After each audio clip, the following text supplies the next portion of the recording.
estratégias que você pode adotar no seu dia a dia que vão ajudar você a transformar o seu cliente em um fã. Então vou compartilhar aqui com vocês essa primeira estratégia aqui. Primeira estratégia, conhecimento técnico. Vamos lá, conhecimento técnico. É claro que o primeiro e o mais importante requisito que faz toda a diferença no atendimento ao cliente é o conhecimento técnico.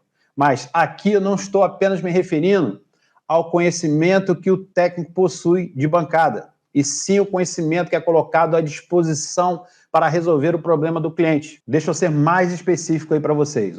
Você pode estudar reparo de placas de iPhone, saber reparar Face ID, Touch ID, ter as ferramentas para fazer reparo de placas, sanduíche, estudar swap e não ter iPhones para você reparar na sua região. Então, eu te pergunto, qual o valor que esse conhecimento, seu investimento de horas e dinheiro com treinamentos em ferramentas terá para o seu cliente? Se você não tem na sua região iPhones, que valor isso vai ter para o seu cliente? Gastou lá treinamento específico? Gastou tubo de dinheiro em ferramenta, em conhecimento, em horas estudando? Se não tem iPhone para reparar na sua região, quanto vai ter para o seu cliente? Zero. Por isso, vai ter zero. O cara não quer. Às vezes o cara tem um Android, fazer o quê? Não interessa se você tem uma ferramenta cara de iPhone, não interessa ser o bambam do iPhone e vai ficar sozinho ali chupando o dedo porque não tem iPhone para você consertar. Então, meu pequeno gafanhoto, né? Por isso, o conhecimento que você adquire no reparo de placas, justamente tem que ser o quê? Estratégico. É questão de estratégia, né? Ao ponto de você estudar a base, que é universal, e depois pode focar aí nos reparos que tem o maior interesse para o seu cliente. Por exemplo, se aparece na sua região muitos Androids com problemas de rede, o que você vai fazer? Você vai estudar a base primeiro, depois você vai fazer o quê? Vai se especializar em, primeiro, resolver problemas de circuito de radiofrequência. Poxa, Vinícius, mas eu não faço ideia de quais são os problemas que mais tem na minha região. Eu não sei, Vinícius, quais são os problemas, quais são os mais problemas, né? Quais são os problemas que mais enfrento aqui dentro da minha região de aparelho, né? Então, aqui vai uma dica bacana do professor Vinícius Toledo para você. Né? Uma dica ouro. Começa pelo setor de carga, de energia do aparelho. São responsáveis aí em torno de 50% das falhas que estão relacionadas ao circuito, ao gerenciador de carga, o aparelho não ligar, falha de carregamento. Então, começa por falha de carregamento, meu pequeno gafanhoto. E vamos aqui para a nossa segunda estratégia. Qual a segunda estratégia?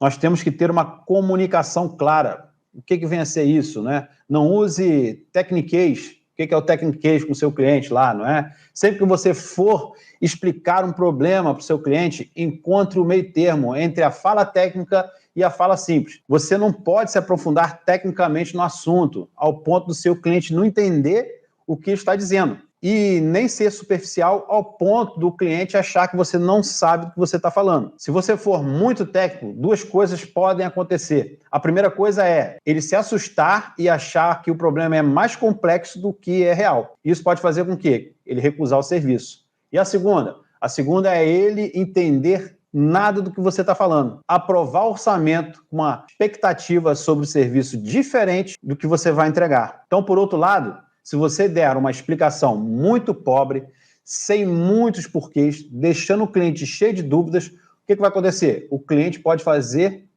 não fazer o serviço porque não sentiu o quê? Confiança em você. E ainda ficar pedindo justamente o quê? Desconto, comparando você com a concorrência. Porque você não transmitiu autoridade na sua comunicação.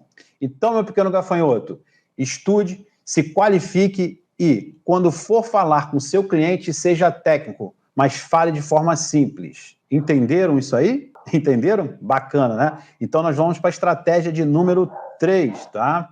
Que é a estratégia do prazo de entrega. Celular hoje é uma extensão do nosso corpo. Então, o celular hoje é uma extensão do nosso corpo humano. Como diz o Elon Musk, hoje já somos um pouco androides por causa do celular. Então, os cuidados do prazo devem ser redobrados.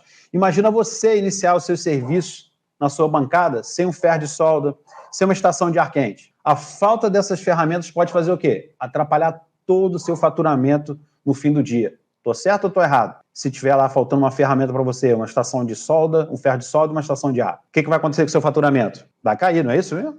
Não é isso? É a mesma coisa para quem usa o celular como ferramenta de trabalho.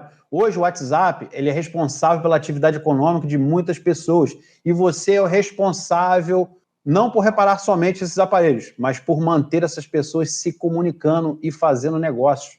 Por essa razão, velocidade nos orçamentos e foco na verdade na hora de dar prazos é fundamental, meu pequeno gafanhoto, para transformar o cliente em um seu fã. Nós que trabalhamos no dia a dia de bancada sabemos que muitas das vezes imprevistos acontecem. Peças com defeito, aparelho que apresenta outros defeitos não orçados e tá tudo bem, não é isso? Tá tudo bem? Isso não está no nosso controle, mas temos que cuidar daquilo que está no nosso controle. Se você não pode cumprir o prazo, não pegue o aparelho do cliente, que o cliente vai embora e não volta nunca mais. Temos que ser realistas, pessoal. Justamente o que eu estou falando aqui com vocês é o soco na boca do estômago que muito técnico precisa escutar. Eu sou a mãe chata que fica cobrando vocês. Eu sou o vovozinho que fica dando conselho antigo para vocês. Mas isso desde que comércio é comércio, desde que atendimento é atendimento ao consumidor, ao cliente, é desse jeito. As estratégias são essas, meu pequeno gafanhoto. Não tem por onde mudar, não tem para onde correr, não é?